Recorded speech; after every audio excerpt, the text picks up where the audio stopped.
Haleluya, puji Tuhan, salam damai sejahtera di dalam cinta kasih daripada Bapa kita Tuhan Yesus Kristus. Dan selamat pagi, Rabu pagi hari ini tanggal 17 Juli 2024.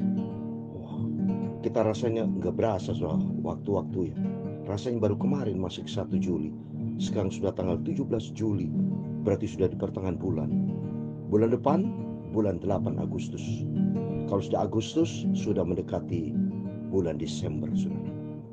Berarti sama-sama kita akan mendekati tahun 2025. Ya, bulan Oktober adalah bulan yang terakhir Bapak Presiden yang terhormat Pak Jokowi yang akan dilantik Presiden terpilih yang baru. Dan Pak Jokowi sudah berakhir memerintah Indonesia tercinta selama 10 tahun. Dan kita akan berdoa. Saya salah satu tim kepanitiaan di dalam doa bagi bangsa Indonesia berdoa. Kita ucapkan syukur kepada Tuhan untuk Bapak Presiden yang terhormat Pak Jokowi yang sudah memerintah Indonesia selama 10 tahun. Kita apa di dalam doa. Nanti kalau Tuhan berkenan pada tanggal 24 Agustus bulan depan akan dilaksanakan suatu ibadah rohani, ibadah bersama seluruh jemaat Tuhan yang ada di Indonesia. 400 sampai 500 kota bersama-sama kumpul, baik yang berkaitan dengan doa on-site maupun online, ya, sama-sama para hamba Tuhan dengan seluruh sinode yang ada berkumpul untuk doa bersama. Yang pertama, ucapan syukur kepada Tuhan atas kepemimpinan Bapak Jokowi yang sudah memerintah Indonesia yang sudah 10 tahun, dan berdoa buat Presiden terpilih Bapak Prabowo yang terhormat bersama Wakil Presiden Pak Gibran, supaya Tuhan campur tangan Indonesia yang kita cintai menuju Indonesia emas dan nomor 1 menuju kerajaan sorga. Banyak jiwa-jiwa percaya kepada Tuhan Yesus dan diselamatkan. Tentu sama-sama kita berdoa, karena semuanya kan berakhir di dunia ini seperti Musa. Nanti kita baca Ulangan 34 pada pagi hari ini, bahwa Musa akan berakhir dipanggil Musa Gunung Nebo. Semua ada awal dan akhir. Tapi yang menjadi masalah, apakah awal dan akhir itu dengan Tuhan atau di luar Tuhan? Tapi kalau Musa dari sejak awal dipanggil sama Tuhan, dipilih sama Tuhan untuk memimpin bangsa Israel, dan diakhiri dengan panggilan Tuhan naik ke Gunung Nebo. Inilah contoh konkret. Yesus menjadi awal dan akhir. Demikian kehidupan Bapak Ibu. Saya dari awal dipanggil Tuhan menjadi hamba Tuhan. Dan suatu hari kalau saya berjumpa dengan Tuhan Yesus, mari Bapak Ibu, kita mencinta Tuhan Yesus, kita mau sungguh-sungguh. Kalau kita mau setia sama Tuhan, ada janji Tuhan, upah besar di sorga. Saya Pastor Yakub Rahmat akan menyanyikan pujian dalam buku Tabernakel Glory 517. Upahmu besar di sorga, mahkota yang tidak akan layu, asal kita tetap setia sampai kita berjumpa dengan Tuhan Yesus. Amin. Haleluya. Upahmu besar di surga, amin, haleluya. Mahkota yang tidak akan layu, amin, haleluya. Asal kau tinggal setia, haleluya, sampai di ujung langkahmu, amin, haleluya. Upahmu besar di surga, amin, haleluya. Mahkota yang tidak akan layu, amin, haleluya. Asal kau tinggal setia, amin, haleluya, sampai di ujung jalanmu,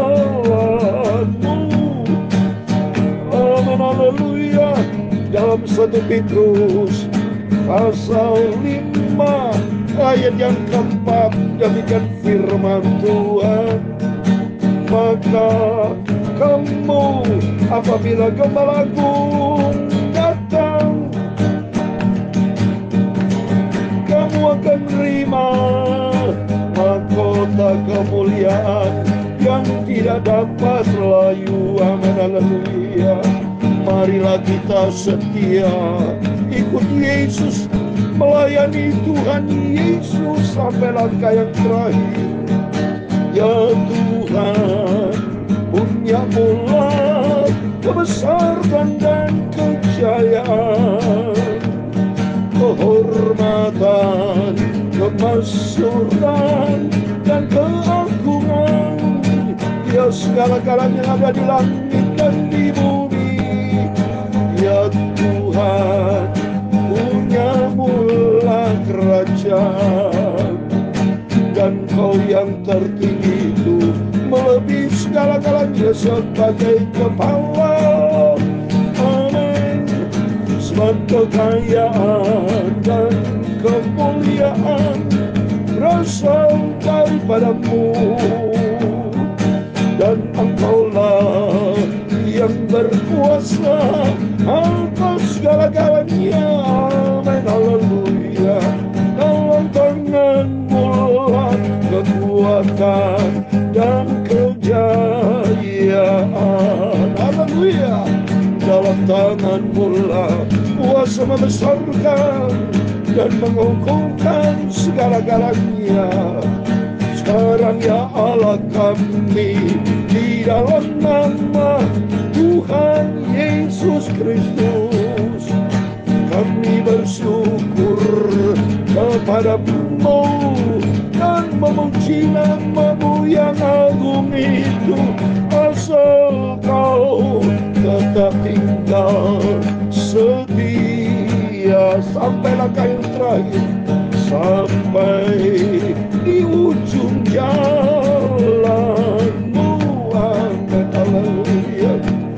Tuhan Yesus, sucikan mulutku, hatiku, pikiranku pagi ini untuk baca firman Tuhan. Ampunilah semua dosaku. Amin, haleluya. Kami mau setia ikut Yesus, melayani Engkau Bapa, sampai suatu hari kelak aku berjumpa dengan Tuhan Yesus. Amin, haleluya. Ampunilah semua dosaku, semua salahku Bapa. Aku akui hidupku penuh dengan dosa, tidak ada arti apa-apa Bapa. Hidupku dicinta oleh Tuhan Yesus, sampai aku berjumpa dengan Engkau Tuhan Yesus, Bapakku yang sangat kucintai. Dalam nama Yesus, pagi inilah pagi yang berbahagia, dan selalu ku berjumpa dengan Bapa di surga. Dalam nama Tuhan Yesus Kristus, kami sudah berdoa mengucap syukur, haleluya. Amin, amin. Terpujilah Bapa kita Tuhan Yesus Kristus yang begitu setia sama kita. Kita dipelihara sama Tuhan pagi sampai kepada pagi, malam sampai kepada malam. Terus Bapak Ibu bisa mendengarkan saya menyanyi. Ini anugerah Tuhan. Jangan pernah bosan Bapak Ibu ya. Saya diciptakan sama Tuhan, Bapak Ibu diciptakan sama Tuhan. Saya bisa menyanyi, main gitar, itu karena Tuhan Yesus. Bukan karena saya hebat. Tidak ada kehebatan dalam diri kita. Kita dilahirkan dalam keadaan telanjang, tidak bisa baca, hanya bisa menangis. Bayi tidak bisa bergerak, hanya tangan-tangan bergerak. Itu karena Tuhan. Bisa sekolah, anugerah Tuhan. Bisa pintar, bisa juara, bisa baca, bisa menulis, bisa berpikir, akhirnya sukses bekerja, menjadi seorang sarjana. Semua yang kita capai itu karena Tuhan Yesus. Para hamba tadi pagi Tuhan dengan luar biasa, sehingga ribuan banyak jemaat, itu karena Tuhan Yesus, bukan karena kita. Kalau Tuhan tidak izinkan, tidak bisa. Semua karena Tuhan Yesus. Oleh karena itu mari kita mau cinta Tuhan. Kata firman Tuhan tadi katakan dalam 1 Petrus pasal 5 ini keempat, maka kamu apabila Gembala Agung datang, kamu akan menerima mahkota kemuliaan yang tidak dapat lalu. Nanti saudara, Gembala Agung Tuhan Yesus Kepala Gereja akan datang menjemput buat setiap para hamba-hamba Tuhan, gembala-gembala, buat jemaat Tuhan, semua anak-anak Tuhan, di hadapan Tuhan sama. Yang penting kita menjadi dombanya Tuhan, bukan menjadi kambing. Dombanya Tuhan yang setia ikut Yesus, yang taat kepada firman Tuhan. Seperti di dalam 2 Timotius pasal 4 ayat 7 dan 8. Aku telah mengakhiri pertandingan yang baik. Aku telah mencapai garis akhir. Dan aku telah melihara iman. Mari. Hidup ini sebuah pertandingan. Tapi lakukan pertandingan baik. Bukan pertandingan yang kotor. Ya, banyak manusia hidup kotor. Para hamba Tuhan semua, mari kita mau melayani pekerjaan Tuhan dengan bersih. Tubuh jiwa kita bersih. Mencari jiwa-jiwa dengan cara bersih. Bukan dengan cara politik. Jangan. Tapi cari jiwa-jiwa. Saya cari jiwa-jiwa di mana Bapak? Di rumah sakit. Saya berdoa di rumah sakit. Saya berbuat jiwa-jiwa yang belum mengenal Yesus. Atau jiwa-jiwa yang lama sudah tidak ke gereja. Ada yang sakit, ditolong sama itu disembuhkan. Akhirnya dia minta ke gereja mana Pak Pendeta. Saya tunjukkan, silakan ke gereja yang berdekatan. Ada ke gereja kami atau gereja mana, sama. Supaya mereka mencari Tuhan Yesus. Gereja bukan juru selamat. Ingat Bapak Ibu, kepala ketua sinode. Ingat. Saudara semua bukan juru selamat. Hanya satu juru selamat yang bisa menyelamatkan kita. Itulah Tuhan Yesus. Oleh karena itu, kalau sudah bukan juru selamat, ayo kita rendah hati sama Tuhan. Takut sama Tuhan. Seperti yang sudah saya sampaikan kemarin. Ya, gereja mula-mula memiliki kasih Tuhan. Tidak boleh pandang dari gereja mana. Kita harus satu tubuh Kristus. Ya, yang penting kita pelaku firman, para hamba Tuhan pelaku firman, gembala-gembala semua pelaku firman. Siapapun harus pelaku firman. Kalau tidak pelaku firman, tidak sesuai dengan kerajaan surga, tidak bisa masuk kerajaan surga. Biarpun punya gereja besar, ingat itu. Pak Pendeta Coyonggi sudah dipanggil Tuhan. Padahal gereja yang besar pada waktu saya ke Korea Selatan. Wow, ratusan ribu kapasitas jemaat Tuhan. Besar saya pada waktu ke Korea Selatan itu. Tapi akhirnya gereja yang besar, Bapak Gembala Coyong almarhum, sudah dipanggil Tuhan. Sudah tidak bisa melayani. Siapapun. Termasuk Musa yang kita baca nanti. Ya, Musa diizinkan Tuhan, jutaan bangsa Israel dipimpin dari Mesir menuju tanah perjanjian.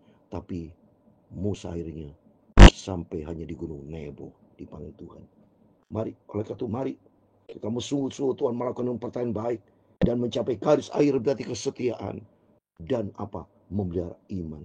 Iman, kalau memelihara iman berarti dasarnya firman Tuhan. Orang yang memelihara iman adalah orang yang penuh dengan firman Tuhan. Berjalan di dalam kebenaran Tuhan. Karena iman timbul dari pendengaran firman Kristus. Dan janji Tuhan sekarang telah tersedia bagiku mahkota kebenaran yang dikaruniakan kepada oleh Tuhan Hakim adil pada harinya. Tapi bukan hanya kepadaku, melainkan juga kepada semua orang merindukan kedatangan. Amin. Seperti saya merindukan kedatangan Tuhan Yesus. Saya bukan merindukan kedatangan kematian, tapi kedatangan Tuhan Yesus. Dan saya minta rapture sama Tuhan. Diangkat hidup dengan apa? Kehidupan yang benar di hadapan Tuhan. Kehidupan yang kudus. Menjadi pelaku firman. Sungguh mari kita saudara. Mau kapan lagi? Saya cinta Tuhan. Sudah waktunya saya menjadi pelaku firman.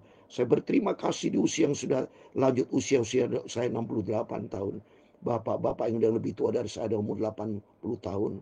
Mari kita semua sama-sama dari kecil sampai dewasa kita menjadi pelaku firman Tuhan sehingga hidup kita berkenan sama Tuhan. Amin. Mari Bapak Ibu kita sama-sama membaca Ulangan 34 berarti kitab Fatsal yang terakhir. Ulangan 34 adalah kitab Ulangan Musa yang terakhir. Kitab Musa yang terakhir Pentateuch, kitab yang kelima. Setelah itu masuk dalam kitab Yosua. Ini Fatsal yang terakhir. Terima kasih kepada Tuhan. Kalau kemarin saya juga Selasa malam sudah akhir ya untuk baca tanggal berapa itu? Yang Injil Yohanes sudah akhir, sudah membaca Kisah Rasul. Ya, besok kita baca kitab Yosua. Malam ini, pagi ini adalah pagi yang terakhir, 17 Juli, Ulangan 34. Ya, segera kita memasuki kitab Yosua besok. Ini anugerah Tuhan. Kemudian naiklah Musa dari dataran Moab ke atas gunung Nebo, ke atas puncak Pisgah yang ditentangkan Yeriko. Lalu Tuhan memperlihatkan kepadanya seluruh negeri itu dari Gilead sampai ke kota Dan. Tuhan cinta kepada Musa. Tuhan memperlihatkan kepadanya seluruh negeri itu. Musa masih disayang sama Tuhan. Dicinta sama Tuhan, ditunjukkan negeri semua supaya Musa tahu punya kenangan yang indah. Ya, Tuhan sudah berkenan. Tapi cukup di sini kata Tuhan. Mari kita lihat surah Naftali, tanah Efraim, dan Manasye seluruh tanah Yehuda sampai laut sebelah barat, tanah Negeb dan lembah Yordan, lembah Jeriko, kota pohon korma itu sampai Suar. Dan firman Tuhan kepadanya, inilah negeri yang kujanjikan dengan sumpah kepada Abraham, Ishak dan Yakub. Demikian kepada kuturunlah akan kuberikan negeri itu. Aku mengizinkan engkau melihatnya dengan matamu sendiri, tapi engkau tidak akan menyeberang ke sana. Oh, kasihan Musa. Ya saudara, hanya dilihatin tok, tapi tidak bisa memasuki. Musa mungkin secara manusia sedih, tapi bersuka cita. Ya sudah, nggak apa-apa Tuhan, karena atas izin Tuhan. Perhatikan saudara, tidak boleh masukkan atas izin Tuhan, nggak apa-apa. Karena itu perintah Tuhan berarti. Kalau itu perintah Tuhan berarti Tuhan punya rencana indah. Dan ternyata kalau kita lihat, saya berterima kasih sama Tuhan. Saya sudah 62 kali ke Yordan, ke Israel. Jadi tahu persis kalau saya ke Yordan, ke Gunung Nebo, saya bercerita kepada jemaat, firman ini saya sampaikan. Musa hanya ditunjukkan, ini loh negeri yang akan dipimpin oleh Yosua. Bangsa akan masuk, tapi engkau tidak boleh masuk. Tapi ternyata Musa diangkat sama Tuhan ke surga. Kenapa masalah saudara? Di sini kalau kita lihat berikutnya, nanti saya tunjuk ayatnya ya. Lalu matilah Musa hamba Tuhan di sana di tanah Moab sesuai dengan firman. Ini sesuai dengan firman Tuhan. Berarti disimpan sama Tuhan. Kalau seseorang kematian sesuai dengan firman Tuhan, hidupnya bahagia. Berarti hidupnya di dalam firman akan masuk dalam kerajaan surga.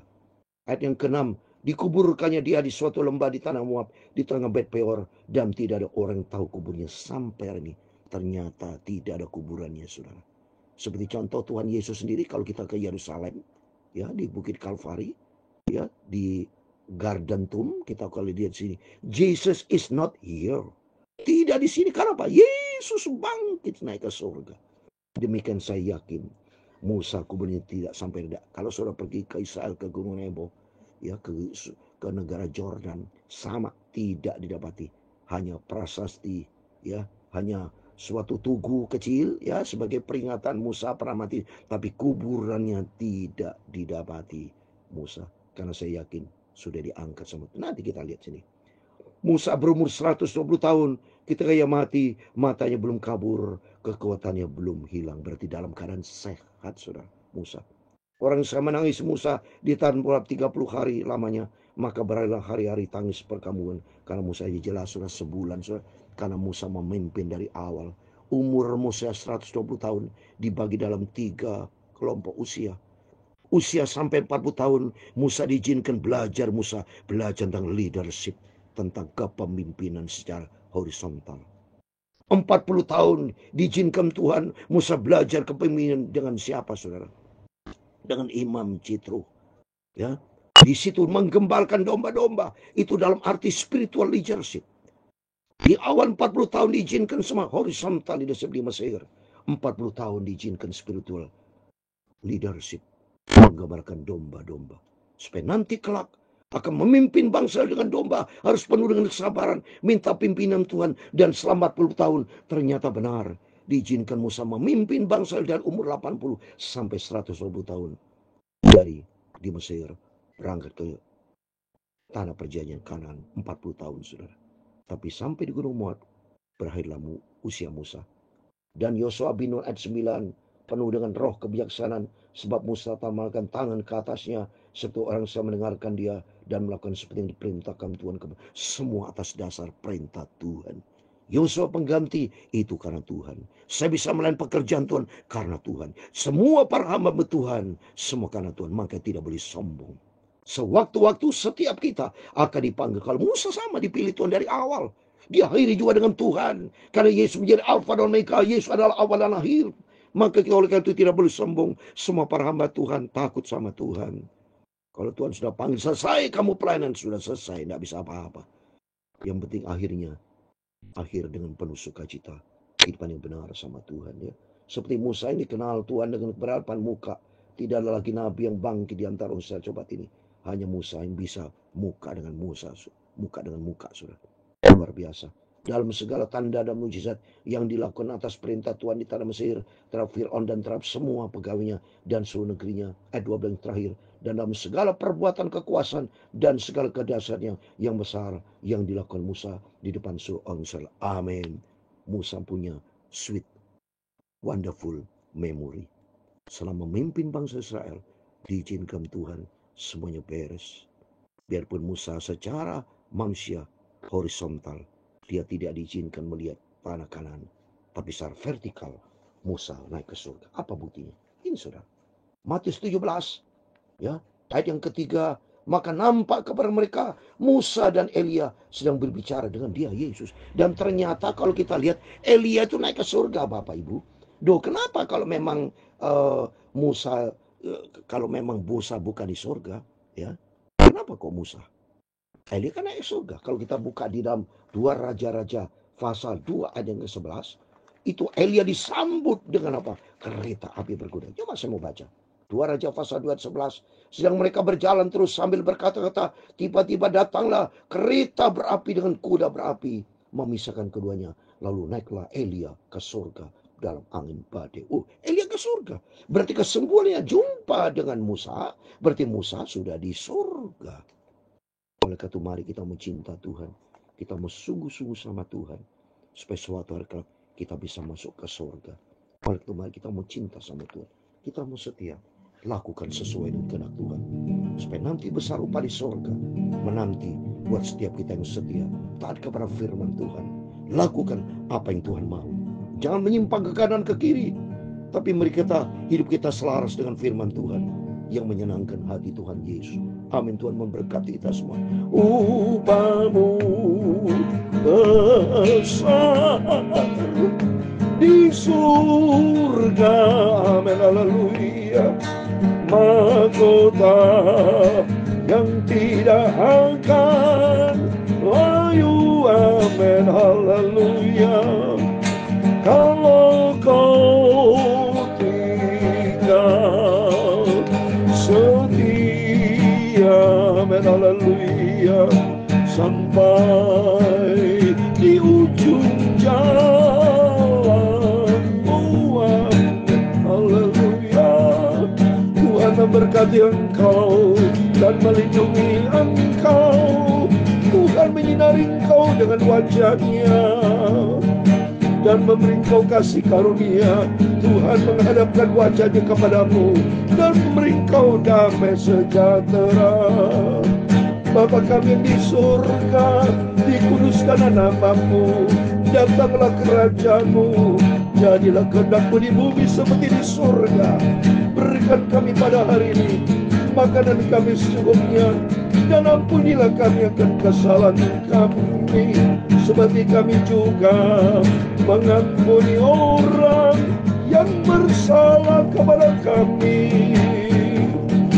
Dan jangan membawa kami ke dalam pencobaan, tetapi lepaskanlah kami daripada yang jahat. Karena Engkaulah yang punya kerajaan dan kuasa dan kemuliaan sampai selama-lamanya. Amin. Tuhan Yesus memberkati kita semua. Selamat pagi. Sebelum beraktivitas, mari berjaga dan berdoa. Ingatkan firman Tuhan. Suatu hari setiap kita dipanggil, tapi menjadi masalah dipanggil ke surga atau ke neraka. Tapi dalam nama Tuhan Yesus Kristus, setiap kita dipanggil sama Tuhan masuk dalam kerajaan surga. Amin.